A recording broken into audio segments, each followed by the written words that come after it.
Kita ke kasus suami bunuh dan kubur istri di Makassar, saudara. Pelaku pembunuhan kini kembali terancam pasal tambahan. Polisi kembali menjerat pelaku dengan Undang-Undang Perlindungan Anak atas kasus kekerasan yang dilakukan pada anaknya sendiri.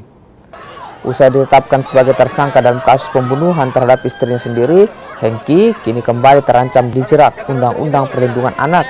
Polisi kini tengah melakukan pendalaman terkait kekerasan yang dilakukan pelaku terhadap anaknya sendiri yang masih di bawah umur.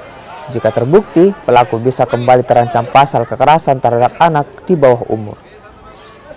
Untuk penganiayaan anak sendiri, tentunya kita lakukan juga proses. Kemarin kita lakukan visum, ada beberapa luka yang ada di bagian muka. Nah, ini dilakukan oleh pelaku terhadap korban, yaitu anaknya. Tentunya kita akan, karena ada 2 laporan, dan 2 laporan ini tentunya berbeda peristiwanya.